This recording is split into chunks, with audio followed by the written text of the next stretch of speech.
para que posteriormente se unan sus compañeros. Bien.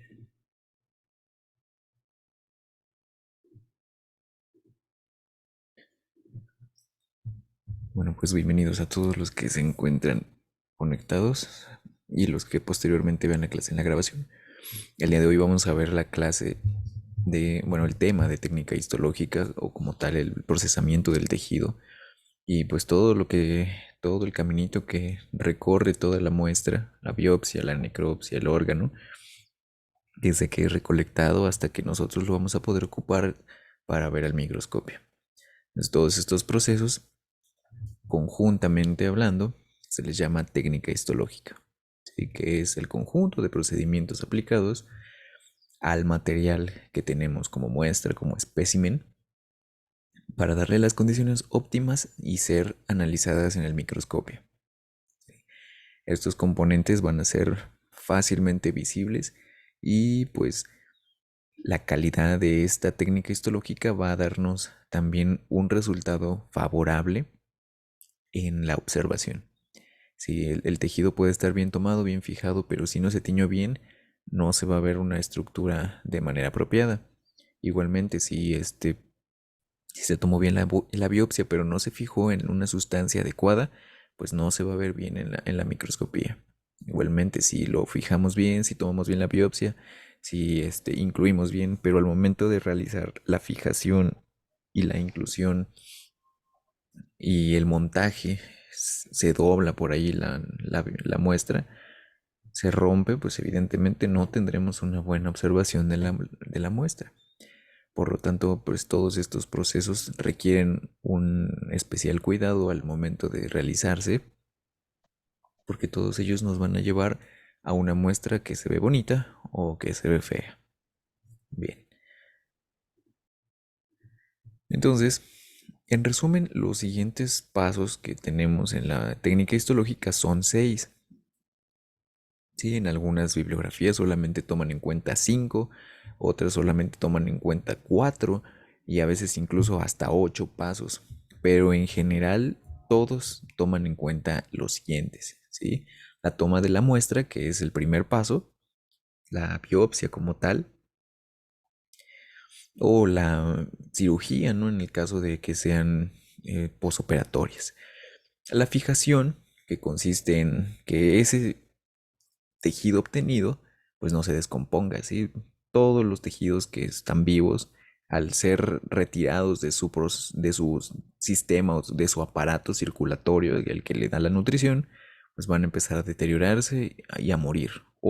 En su defecto, si aguantan un poquito, como es en el caso de algunos tejidos que tienen esas propiedades, pues de ser invadidos por bacterias, ¿no? Al estar a la intemperie, pues se empiezan a destruir no por la misma muerte celular, sino porque las células, las bacterias en su alrededor se lo empiezan a comer. Bien, siguiendo con la secuencia, el procesamiento de la muestra es como tal todos los componentes químicos o en algún momento también pueden utilizarse los componentes físicos dependiendo de la microscopía que vayamos a realizar, por supuesto, para que esa muestra se pueda manipular. Si tenemos tejiditos, pero si le hacemos un corte con un cuchillo, vamos a deshacerla. Si le hacemos un corte incluso con un bisturí, vamos a deshacerla. Entonces, para realizar todos esos tipos de cortes y de manipulación del tejido, es necesario pues procesarlo y endurecerlo, ¿no? Entonces todo eso embarca el procesamiento de la muestra, que aquí entran unos pasos que se llaman de deshidratación, de, de inclusión como tal, el desparafinado, el aclaramiento y ya como tal, la coloración posteriormente como podemos ver. Pero pues antes si no, también se realiza el corte. ¿Sí? Mientras está ya como tal el tejido en el procesamiento, pues se endurece y ya posteriormente se corta y después se realiza el mismo procesamiento dentro de la misma para poder añadirle el color. Vamos a ocupar un color de lápiz acá. Entonces, siguiendo con los puntos, en microtomía vamos a realizar con el tejido endurecido los cortes.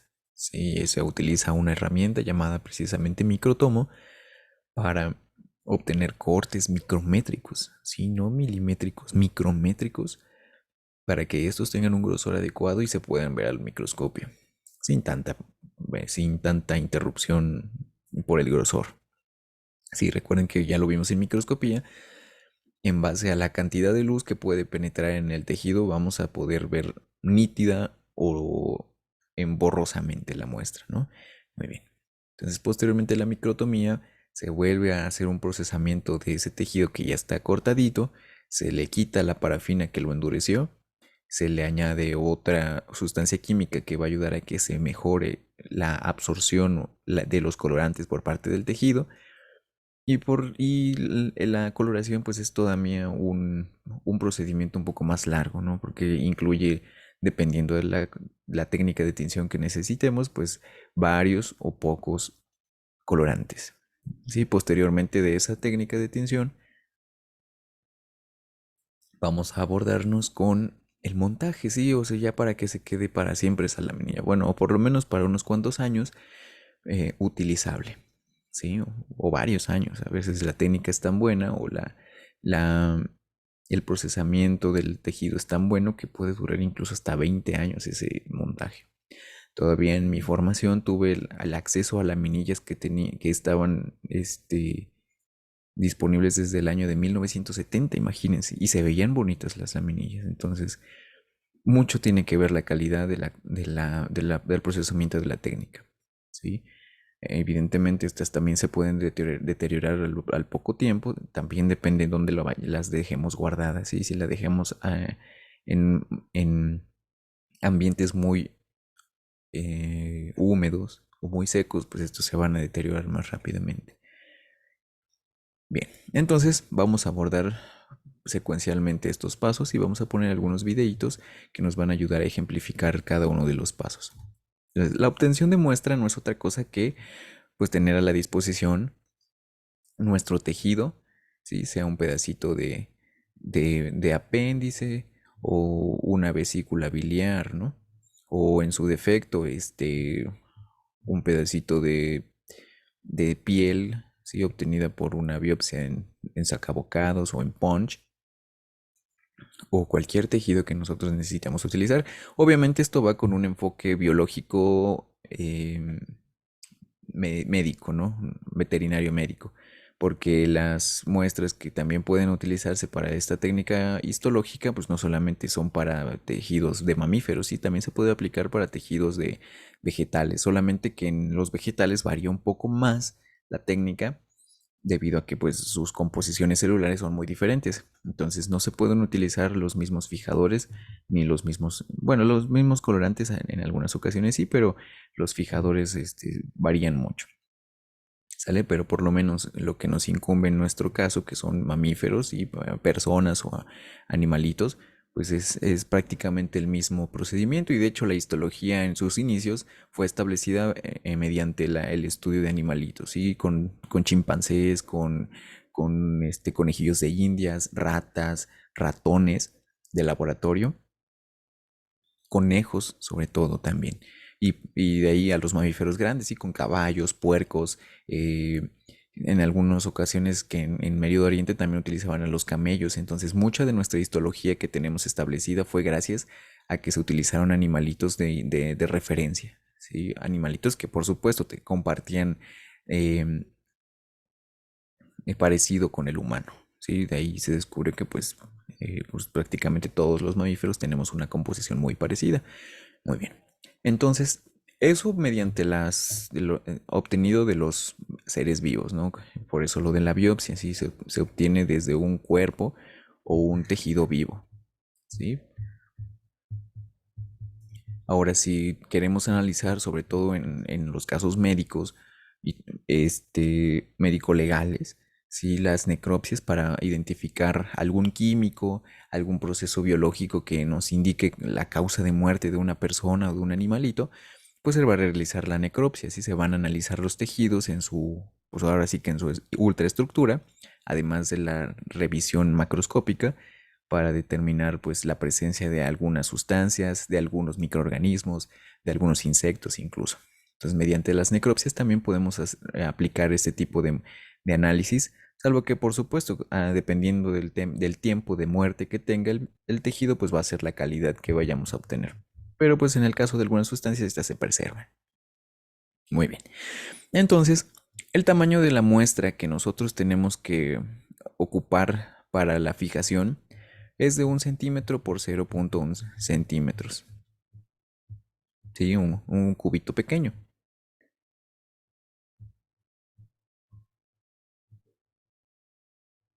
Entonces realmente es una pequeña muestra la que nosotros tenemos que utilizar ya como tal al momento de prepararla para la visión al microscopio. Sí, obviamente cuando tengamos nuestra necropsia, pues no vamos a tener este pequeño segmento del órgano, ¿verdad? Vamos a tener como tal a todo el órgano, vamos a tener a todo el corazoncito, vamos a tener a todo el riñón, vamos a tener todo el cerebro, pero para términos o para mejor uso durante el microscopio, pues van a tener que cumplir con estas medidas y que no rebase el centímetro cúbico de tamaño, sí, porque ese es el tamaño que podemos tener al alcance del microscopio.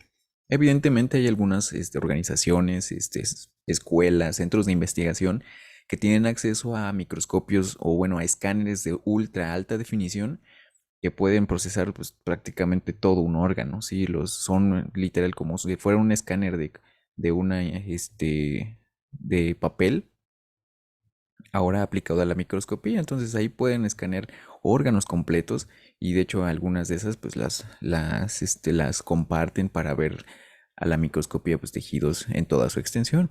Y pues obviamente son de una restricción por el costo, ¿no? Entonces, para el medio común, el tamaño es apropiado es de 1 centímetro por 0,5 centímetros. Sí, sobre todo ya para el procesamiento. Ahorita vamos a ver por qué. Muy bien. Entonces, posteriormente de que nosotros obtenemos nuestra biopsia o nuestro tejido, vamos a tener que fijarlo. ¿Por qué? Porque todo este procesamiento del tejido no es rápido como nosotros lo quisiéramos, ¿no? Evidentemente sí lo hay. Sí, hay una técnica que se llama por congelación, se utiliza nitrógeno líquido, se hace un bloque de hielo, se fija con ese frío, inmediatamente se hace el corte y se queda fijado ya en la laminilla tal y como va a ser al momento de que se enfría. Entonces prácticamente eso nos ahorra mucho, salvo que pues el nitrógeno líquido es bastante costoso y pues, no se puede hacer para cientos de muestras que se pueden obtener en un día o miles de muestras en una semana en hospitales de tamaño pues considerable, ¿no? Entonces no es tan viable utilizar ese tipo de fijaciones y lo más común es que como la mayor parte de estas muestras en algunas ocasiones como en los centros de investigación se necesitan para posterior reestudio, entonces pues necesitan tener por ahí el respaldo de ese órgano disponible por si se necesita corte de alguna otra de las secciones. Entonces se encuentran enfrascados en formol. Y pues es prácticamente lo que vamos a ver. Los fijadores son sustancias químicas que impiden los procesos autolíticos de la célula. ¿Sí? O sea, impiden que la célula se autosuicide al momento de sentir que no tiene lo necesario para sobrevivir. Sí, esto lo podemos ver en prácticamente cualquier órgano que tenemos en nuestro cuerpo, al restringirle la llegada de la circulación arterial, pues ese órgano empieza a involucionar, se empieza a autocomer, ¿sí? Se come entre ellos para sobrevivir, por supuesto, y deja de funcionar al poco tiempo. Entonces, estos procesos autolíticos también tienen que ver con la liberación de enzimas dentro de la propia célula. Si la propia célula tiene enzimas que pues se pueden autodestruir, ¿sí? Por eso lo de la autólisis. ¿Sí? Al momento de detectar que hay una concentración de radicales libres, hidroxilo, las enzimas empiezan a autodestruirse para que estos radicales no generen daño a los órganos o al tejido adyacente y llaman a los macrófagos para que estos se los coman. ¿Sí? Pero, pues en términos histológicos esto no se puede hacer porque si la célula se empieza a descomponer, pues ya no la vamos a poder ver bien. Sí, de hecho hay muchas buenas observaciones de esto realizado con fijaciones de diferente índole. Entonces, Lo que realizamos con la fijación es inmovilizar tanto por coagulación o precipitación de proteínas, evitar que la célula muera, ¿sí? Y se autosuicide, ¿sí? Porque también, no es que se muera de manera natural, es que tan desesperada está por sobrevivir que se suicida. Muy bien. Entonces, estos agentes químicos en su constitución o de manera general se les llama fijadores. Sí, se les llama fijadores. Bien, entonces lo que hacen es coagular o precipitar proteínas para que éstas pues no se alteren, ¿sí? Entonces, al momento de que una proteína se empieza a descomponer, pues esta pierde su estructura química. Entonces, lo que hace los fijadores es inmovilizar esa estructura química. ¿Para qué? Pues para que no se deshaga y no cambie y no se descomponga por consiguiente. ¿Y qué son las enzimas? Pues proteínas, ¿sale? Entonces también inhibe las enzimas, inhibe las estructuras celulares que se pueden descomponer y por lo tanto la célula no se muere y queda pues preservada hasta cierto punto, ¿no?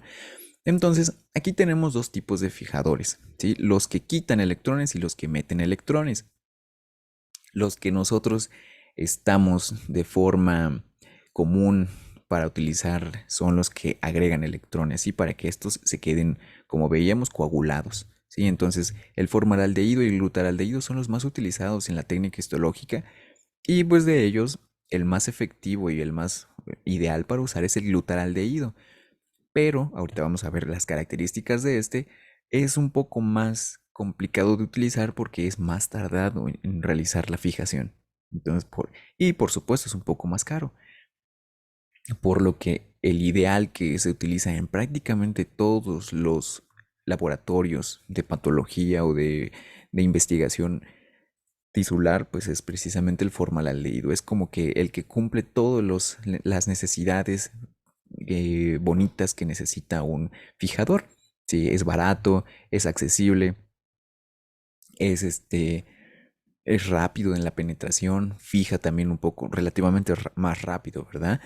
Y por supuesto es compatible con la mayor parte de los tejidos que necesitamos que se preserven durante esa fijación, porque evidentemente, ¿no? Los tejidos, como tienen diferentes estructuras moleculares, los cuatro tejidos principales, pues, pues no es posible preservarlos a todos de la misma manera. Entonces unos van a preservarse de mejor manera que otros, y pues ahí estamos hablando sobre todo de los tejidos que tienen una composición acuosa o de los que tienen una composición lipídica, ¿sí? Ahorita vamos a ver que se van a prácticamente quitar de la muestra por los procesos que vamos a ver enseguida. Entonces, de manera, de manera pues ideal ocupamos el formaldehído por esas propiedades que tiene. Pero por supuesto también se pueden utilizar los otros, ¿sí?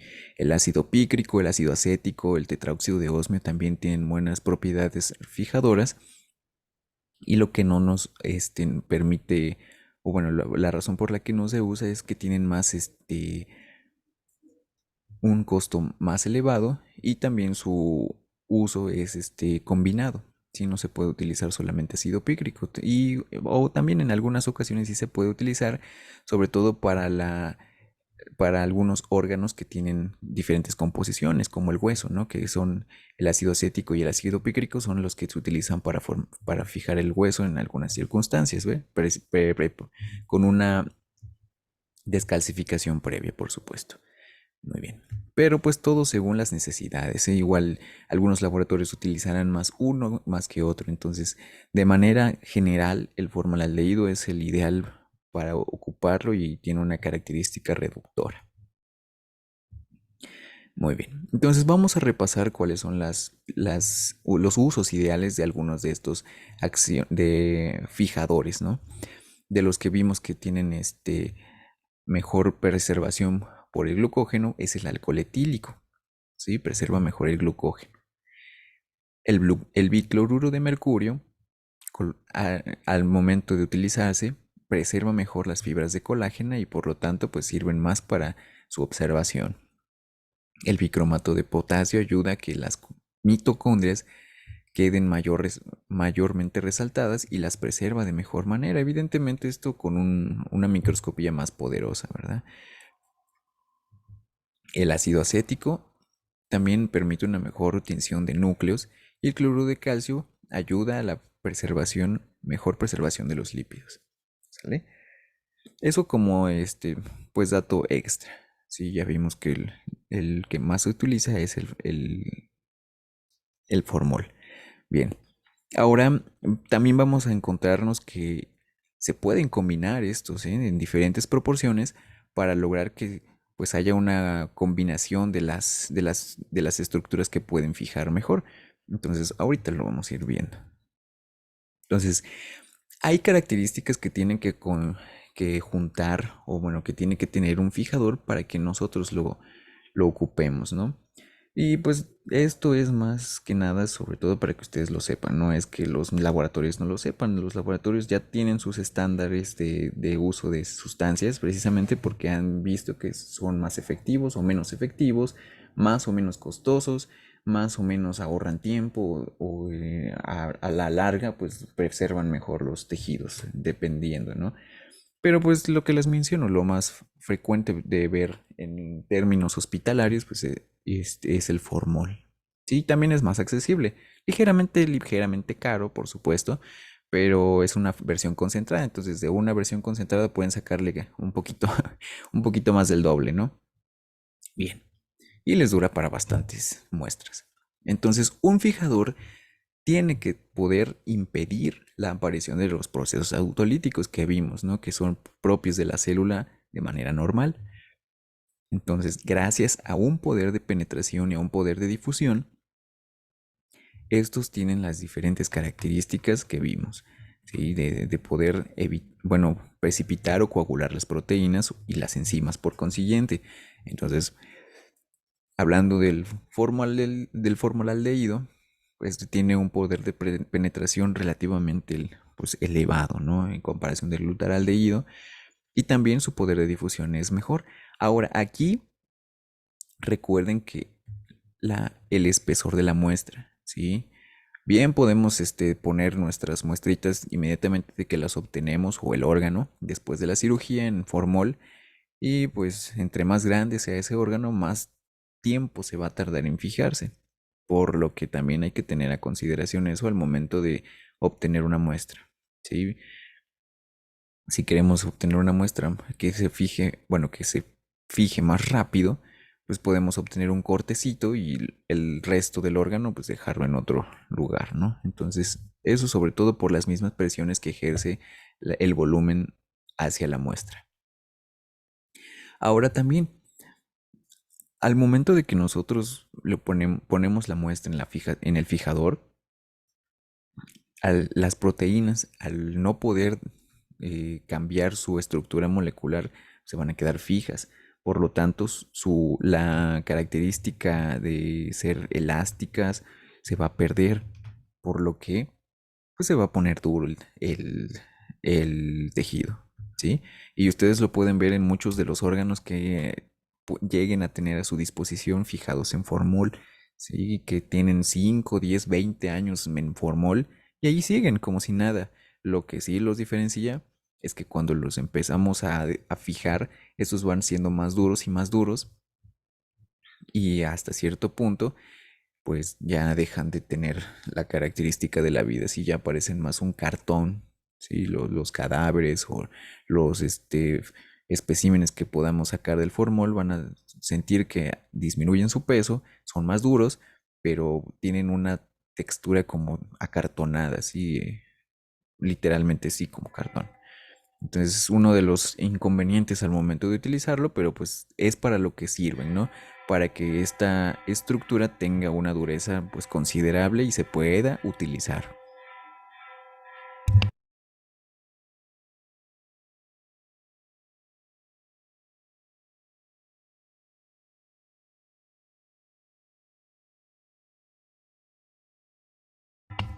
Entonces, vamos a ver que el tiempo, les iba a decir el tiempo de cocción, pero no, el tiempo ideal para que esta fijación se lleve a cabo, pues es de 24 horas estándar, ¿sí? O sea, idealmente 24 horas.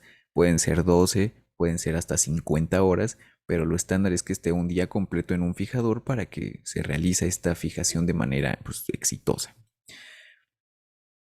Bien, entonces la dureza nos va a permitir que sea fácil de manipular, que no se disuelvan los componentes celulares al momento de que nosotros le añadamos los otros productos químicos que van a ayudarnos a fijarlos o a teñirlos. Y por supuesto que este fijador tenga un alcance o sea fácil de conseguir. Sí, lo que les mencionaba, el costo, si nada más nos dedicamos a tener unas 5 o 10 biopsias por año, pues no hay una inversión grande, pero imagínense los centros hospitalarios o clínicas que hacen prácticamente biopsias todo el tiempo, que pues necesitan estar comprando litros y litros de formaldehído al mes o a la semana, pues es un impacto que que afecta sobre todo pues a la productividad de ese centro. Entonces también tiene que ser barato. Ya reservado a la necesidad del servicio, em, los otros métodos que les mencionaba de la congelación. Bien. Entonces, en resumen, tenemos este cuadrito muy bonito que nos ayuda a diferenciar cómo es que se puede fijar una muestra. ¿Sí? Tanto puede ser por físico o químico. Lo que veíamos del formol pues entra dentro de los químicos, pero lo que veíamos de la congelación obviamente por los físicos. Ahora, no solamente puede ser por lo frío, ¿eh? Ahí lo ideal es por lo frío porque el frío ayuda a conservar muchas estructuras celulares, ¿sí? Y pues de hecho no es necesario que lo comprueben, ¿sí? Simplemente el hecho de dejar nuestras carnes en el refrigerador hace que se descompongan más lentamente, solamente pues relacionar ese tipo de hechos, ¿no?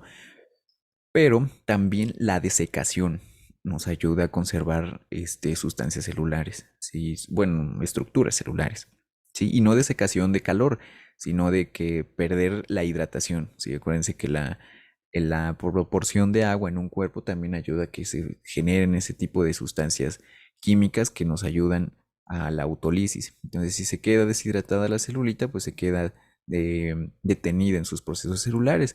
Entonces, esta desecación se puede lograr con la presencia de algunas sustancias, como bien lo han hecho por generaciones en la conservación de alimentos, ¿sí? Como la sal, o también por la presencia de, bueno, dejar expuestas las estructuras al calor del sol, ¿no? Entonces, a eso nos referimos con la desecación.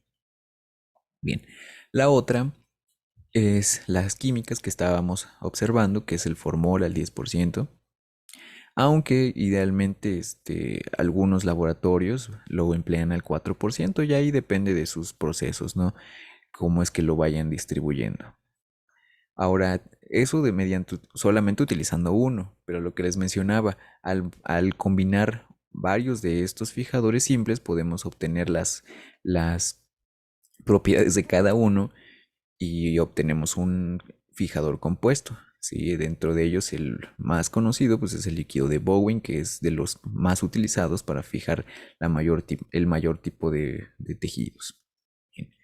Entonces vamos a pasar rápidamente al formol. Les comentaba, si se utiliza normalmente al 10%, pero algunos laboratorios lo ocupan al 4%, ¿sí? Dependiendo de las necesidades. Entonces, lo que les mencionaba, su tiempo de fijación con las medidas ya establecidas es de 24 a 48 horas como mínimo. Normalmente, digo, porque no todos tenemos acceso, o no en todas partes se tiene acceso a este tipo de instalaciones, se deja en un lugar frío, ¿sí? O refrigerado. ¿Sí? Lo ideal es que esté a 4 grados porque pues, se supone que esa es la temperatura ideal a la que el fijador penetra más rápido en los tejidos y por supuesto se llega a la fijación de manera pues más pronta, ¿sí? Pues, si lo que nos urge es tener el diagnóstico de alguna patología que puede modificar su terapéutica en menos de 24 horas, pues es muy útil, ¿no? O bueno, por lo menos en una semana, sí, porque realmente este tipo de trabajos se realizan durante varios días, ¿sí? No es de que hoy la tomamos y mañana con toda esta técnica ya está lista, pero pues no, realmente no, sí, sí tardan hasta a veces hasta 5 días en tener la muestra ya lista. Bien, entonces lo que les mencionaba, hay fijadores compuestos que utilizan diferentes agentes, tanto oxidantes como reductores, como como el que estamos viendo, el fijador de Bowen, que utiliza formaldehído, ácido acético y ácido pícrico, lo que les mencionaba. Sí, ahí vienen sus proporciones y gracias a esto podemos fijar la mayor parte de las estructuras celulares y tisulares. Sí, tanto nos ayudamos para fijar a los núcleos, a los tejidos que son grasosos o que tienen mucha mucosa y pues una fijación excelente, ¿no? Y de hecho, pues la mayor parte de los libritos que nosotros estamos ocupando de manera referencial como Atlas, pues utilizan ahí en algunas de sus descripciones técnicas dicen que la mayor parte de sus tejidos fueron fijados con el líquido de Bowen o perdón, la combinación de Bowen. Aquí rápidamente les voy a mencionar otros tres que son también muy utilizados, como el de Zenker o la solución madre. Sí, que esta ocupa bicromato de potasio, bicloruro de mercurio y agua destilada. Sí, y esto nos ayuda a fijar sobre todo tejidos que tienen gran cantidad de metales en su interior. ¿Sí? Como por ejemplo, evidentemente, el hígado. ¿Sí? Y pues ahí las derivadas de esta solución madre, ¿no? La de Zenker, ¿no? El fijador de Heli que utiliza la solución anterior y le agrega todavía formol, ¿sí? Entonces, variando todos estos, encontramos muchas. Hay un libro completo de compuestos de fijaciones, ¿sí? Son más de 100 combinaciones que nos ayudan a obtener resultados enfocados, pero pues sobre todo se utilizan mucho ya en investigación, ¿sí? De manera rutinaria, muy difícil que utilicemos combinaciones compuestas tan complejas, ¿sí? De manera rápida, pues el líquido de Bowen de los más fáciles de conseguir. Incluso creo que incluso ya venden las garrafas o bueno, los botecitos de los fijadores ya como tal ya compuestos y ya ni siquiera tienen que hacer la mezcla de manera manual. Y así como también hay de las tinciones, ¿sí? Como ya hay tinciones de Yemsa ya con las combinaciones nada más le pones la gotita y listo, ya, listísimo. Tanto, tanto se simplifican las cosas, ¿no? Pero bueno, entonces, para tener una buena fijación ya habíamos visto lo del poder de penetración, del tiempo, del tamaño, ¿no? Pero también hay que tener en cuenta la relación volumen-muestra. Sí, en algunas, las literaturas clásicas manejan que sea de 1 a 20, pero pues imagínense estar desperdiciando tanta cantidad de formol o tanta cantidad de los líquidos mencionados. ¿Sí? Entonces, la mínima cantidad que incluso puede ser es de 1 a 10. ¿Sí? Las nuevas investigaciones han demostrado que el volumen de la muestra puede tener una buena fijación en 24 horas con 10 veces el volumen de esa muestra. Entonces no es necesario tener tanta cantidad de muestra. ¿Sí? Pero sí es importante que sea pues bien fijada. ¿Sí? Ahorita vamos a ver, bueno, creo que no tengo ninguna de esas. Pero a ver, así adelante viene una. Entonces el tiempo de fijación ya vimos, lo ideal es de 24 hasta 48, 50 horas, ¿no? Entonces lo mínimo ideal, 24 horas, ¿sí? Un día completo de fijación y la temperatura ideal, 4 grados, ¿sale? Bien, entonces aquí esta imagen nos puede mostrar la relación de la fijación, ¿sí? Y es muy importante porque al momento de obtener la muestra, a veces obtenemos muestras enormes, ¿sí? Que abarcan todo esto, ¿sí? O a veces incluso esto. Entonces, si le ponemos solamente ese volumen, limitándonos a este frasquito que nos pueden proporcionar en el quirófano o en cualquier otro lugar donde nos lo den, pues evidentemente no se va a fijar bien. Vamos a reunirnos de nuevo, esperen un momentito.